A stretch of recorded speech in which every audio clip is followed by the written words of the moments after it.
Mi cambio, ¿cuándo fue? A los 18 años. A los 18 años yo me miré frente al espejo y dije, quiero ver un hombre frente al espejo. Yo no dije, me siento hombre, soy un varón atrapado en el cuerpo de una mujer, quiero ser un hombre en esta sociedad. No. Yo dije, quiero ver un hombre frente al espejo.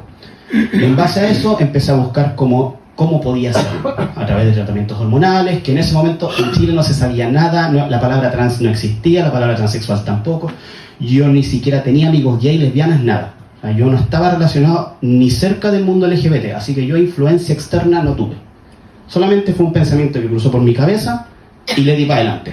Y nadie me frenó. Tuve conflictos con mi mamá, sí, mi mamá me hizo la guerra en la casa, pero aún así no me importó. Porque para mí el otro punto era más importante. No entendía el porqué.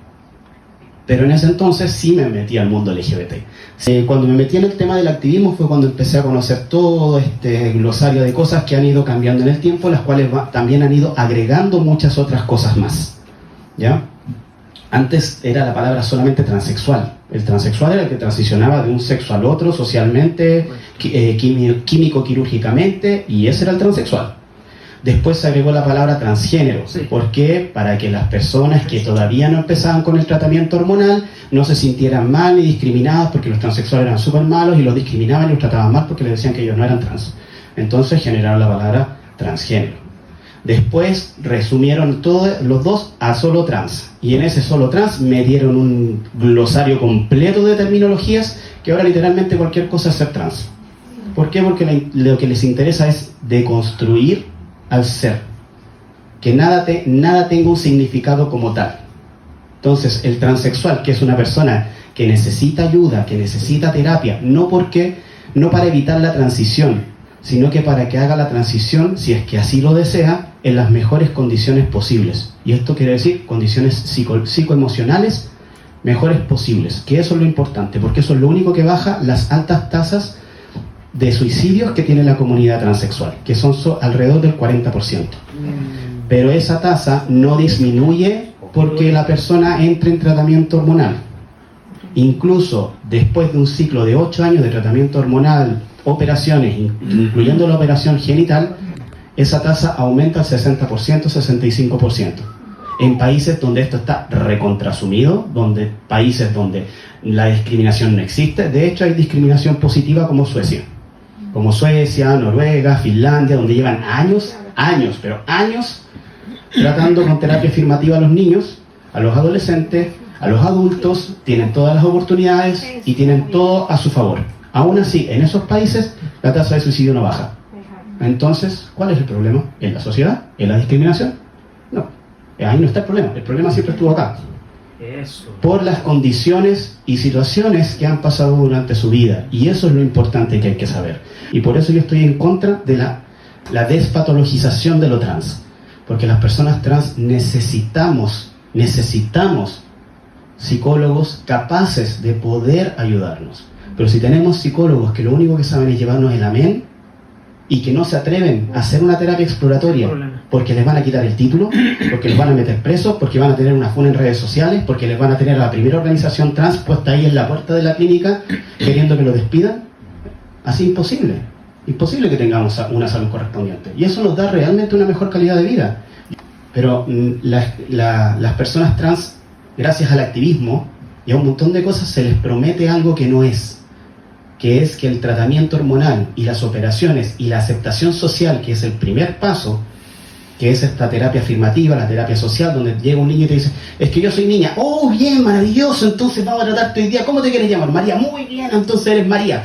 Entonces de hoy en día es María, y lo ponen arriba de un escenario y dicen al colegio entero y salió del closet trans y todo el mundo le aplaude y lo afirma. Esa afirmatividad, esa afirmación social es el primer paso de un camino de no retorno posiblemente. Y eso es lo peligroso. Pero incluso expertos que llevan muchos años tratando a personas transgénero, como personas transexuales, como el doctor Kenneth Zucker, que es un psicólogo neozelandés, si no me recuerdo, él mismo, que ha hecho los mayores estudios de larga data en personas menores de edad con disforia de género, él mismo dice, yo no le voy a negar jamás la transición a alguien que de verdad lo necesite, que de verdad su vida no pueda llevarse a cabo sin una transición social. Pero esos casos son menos del 15% de todos los casos que me llegan desde la infancia. Entonces esto me quiere decir que al menos el 85%, por lo menos entre el 85 y el 95% de los niños o adolescentes que en algún momento presentan disforia de género, pueden simplemente con terapia exploratoria, ellos mismos decir, no, yo continúo así, estoy bien, simplemente, no sé, me corto el pelo en el caso de las niñas, me he visto quizás con un poco de ropa más ancha, etcétera, etcétera, etcétera, que son cosas que quizás a ellos les va a hacer sentir bien o les va a hacer sentir más cómodos en la sociedad o con ellos mismos. Porque hay que entender que la disforia de género no tiene que ver con el rol social, o sea, con la sociedad en sí, tiene que ver con uno. Uno siente algo, o a uno le pasa algo en tu cerebro te está diciendo que lo que ves frente al espejo no es lo que ves, pero no es la sociedad, porque yo no busco la aprobación social. El que busca la aprobación social no es transexual. Hoy es diferente, hoy es el sentir trans, es el yo me siento. ¿Y de dónde un niño saca la palabra trans? Esa es la primera pregunta. Yo cuando comencé con 18 años, no tenía idea. Muchas de las personas, en su mayoría, jamás habían escuchado la palabra trans hasta que la vieron o en la tele o en redes sociales. Pero en el día a día, nadie escucha la palabra trans. ¿Por qué normalizar algo que estadísticamente compone al 0,01% de la sociedad? Esa es la estadística real de las personas transexuales. De las personas LGBT componen menos del 5% de la sociedad. Algunos exagerando dicen que el 10%, pero aproximadamente es el 5% de la sociedad. Este estudio de Tim Kaiser es el estudio más grande que se ha hecho respecto a las diferencias psicológicas a nivel mundial. Se hizo en más de 230.000 personas de forma absolutamente anónima en más de 50 países diferentes. O sea, este estudio incluye diferentes tipos de sociedades, diferentes tipos de cultura, diferentes formas de pensar. Esto quiere decir que a pesar de todas esas diferencias, incluyendo países, porque agarró todos los países prácticamente, aún así la tendencia es exactamente la misma y tiene un 85% de probabilidades de acertar al sexo biológico sin saberlo. Y eso es lo importante, que finalmente las personas, lo que dice el estudio es lo siguiente: si a los hombres lo pones con un perfil, como pongámoslos en celeste, y a las mujeres en rosado, tú tienes un mínimo de hiperfemeninas y un mínimo de hipermasculinos, mínimos absolutos. O sea, la mayoría está a nivel intermedio. La mayoría de las mujeres mantiene un perfil de personalidad intermedia y los hombres también mantienen un perfil intermedio. Pero también hay personas que están en este espectro, que significa que son personas que cruzan esos, que se mantienen dentro de un perfil que, si bien tiene una tendencia mayoritariamente femenina, también tiene características masculinas y viceversa. Pero ojo, que también están estos puntos, que son mujeres, o sea, son, por ejemplo, en este caso son hombres que por su personalidad y su forma de su psiquis son más femeninos que el promedio de las mujeres, y hay mujeres que son más masculinas que el promedio de los hombres. ¿Quiénes esas personas son trans por ser así? No los hace trans. Entonces, ¿por qué un niño que le gusta jugar con muñecas podemos decir que es trans? ¿Por qué una niña que es más brusca, que no sé, pues que en vez de llamarle la atención jugar con muñecas, le llama la atención jugar con autitos, decimos que es hombre, que es un niño trans? No tiene ninguna relación. Y este estudio es el que más lo demuestra, porque la toma de muestra que tiene es demasiado amplia. Y aquí el psiquiatra entenderá que una muestra de más de 200.000 personas a nivel de más de 50 países es una muestra bastante importante. ¿Qué está pasando en Chile y qué está pasando en el mundo? Está la terapia afirmativa versus la terapia exploratoria. La terapia exploratoria está muy mal llamada por los activistas políticos, por la política, sobre todo de izquierda, que te dicen que la terapia exploratoria es terapia de conversión. La terapia de conversión era una terapia que efectivamente era dañina, pero se le hacía a personas homosexuales principalmente, no se hacía a personas transexuales porque se entendía que los transexuales tenían un trastorno psicológico. A diferencia del homosexual, que se entendía que como era una mala práctica, se podía como revertir. Porque es cierto, la terapia exploratoria, ¿qué es lo que hace? Ve en la persona, busca en la persona sanarla. Que la persona entienda de dónde proviene lo que le está pasando, de dónde proviene todo lo malo que siente, de dónde sale todo eso. Y después tienes la terapia afirmativa, que es la que están impulsando en todas partes, que hoy en día el Ministerio de Salud está aplicando. Hoy en día en Chile se tratan a menores con bloqueadores hormonales, se trata a menores de edad con terapia hormonal. Se hace en hospitales públicos, se hace en consultorios, porque las directrices del Ministerio de Salud dice que así tiene que ser, porque se tiene que aplicar terapia afirmativa. Entonces, no hay ninguna diferencia realmente entre lo que era antiguamente la anorexia versus lo que hoy día es la disforia de género. No existe. A nivel psicológico es una dismorfia corporal. Yo conozco un montón de personas trans que no tienen ni depresión, ansiedad, nada de eso, pero tienen una dismorfia corporal terrible. Y no se la tratan. ¿Qué hacen? Operarse, operarse, operarse y operarse. Y hormonarse y nada más. Y nunca resuelven el problema de base. Entonces eso es lo que está pasando. A las personas no se les está tratando psicológicamente y no se están resolviendo los problemas de base que sí les darían una mejor calidad de vida. Entonces, ¿cuál es el ciclo de la normalización y afirmación del menor? Primero, la identidad individual y social, el aislamiento, el tratamiento. El niño que se siente aislado, el niño introvertido, el niño que siente bullying, que siente acoso, que ha sido maltratado, que tiene problemas en la casa, que tiene problemas en su comunidad, etcétera, etcétera. Son niños súper fáciles de capturar. Después tenemos el malestar, las dudas sobre la identidad corporal. Claro, un niño que es maltratado, que es golpeado, porque no sé, hay casos de niños que son maltratados porque la mamá quería una niña.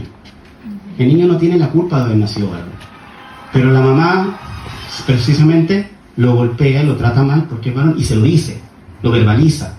Yo quería una niña, tú no eres lo que yo quería, mi matrimonio se fue al diablo por culpa tuya. Todo esos maltratos hacen un efecto en el niño.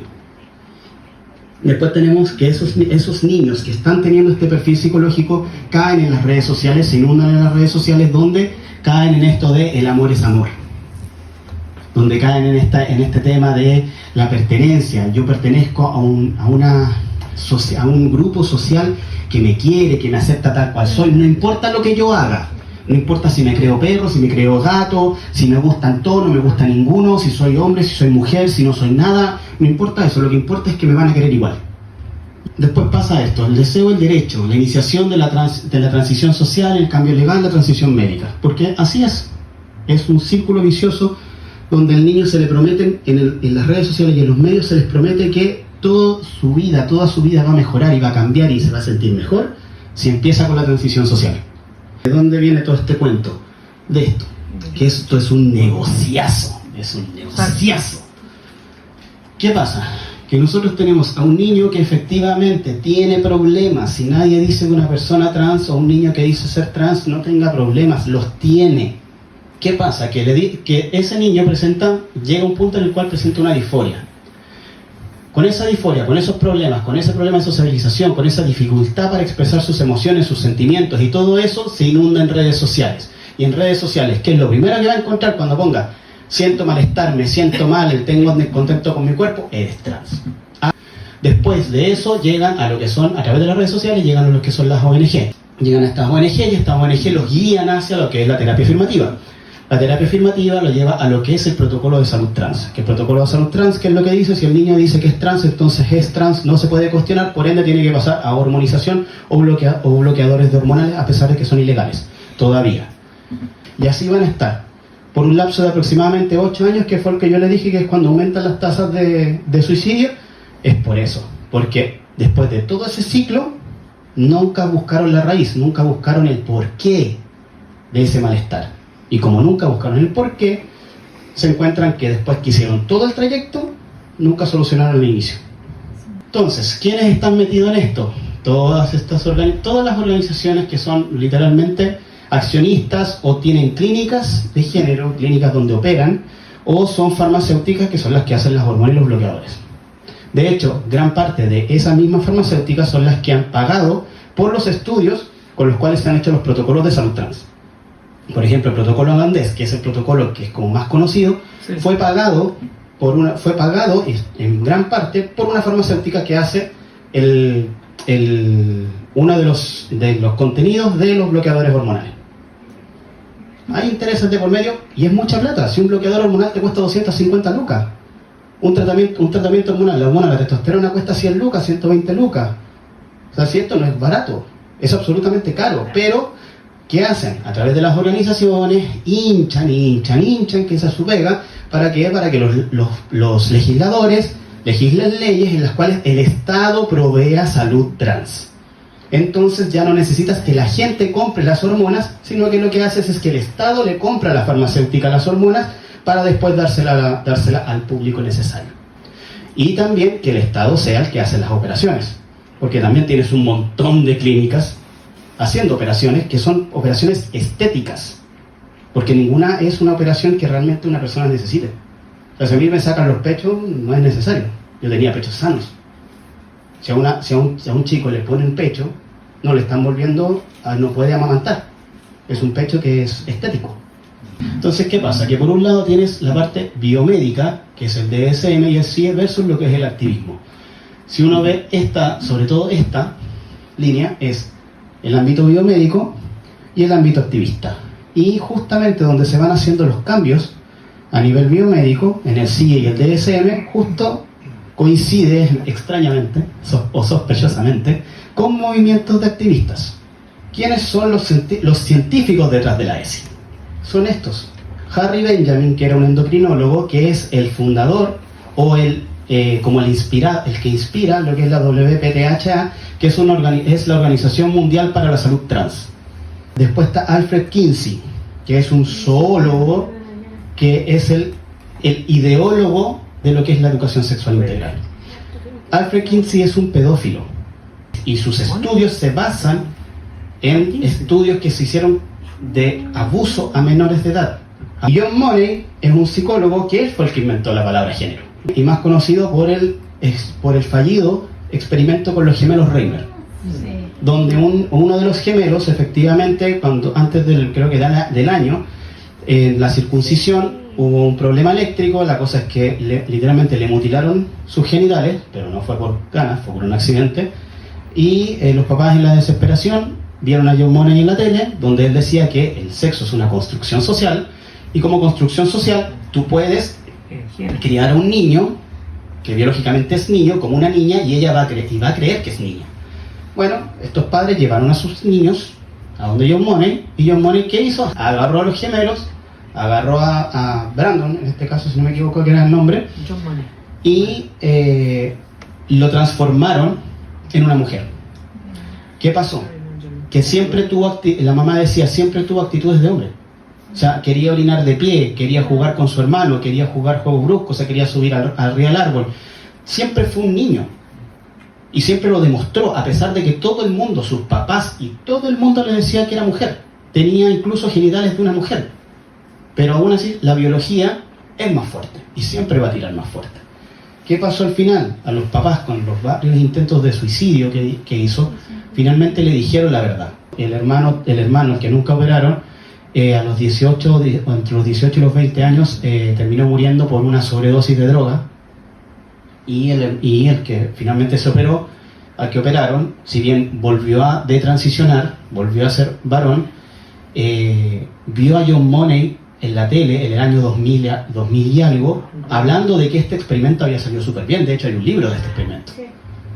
Hay un documental donde se habla de que este experimento es real y que funcionó y que fue exitoso y todo. Cuando los hermanos se terminaron matando, el papá se terminó matando por lo mismo, por lo que le hizo a los hijos, y el hermano que operaron y que le hicieron todo, se terminó suicidando a los 30 años, porque no pudo con el tema. Y después tenemos a este ser humano, que es Alfred Kinsey.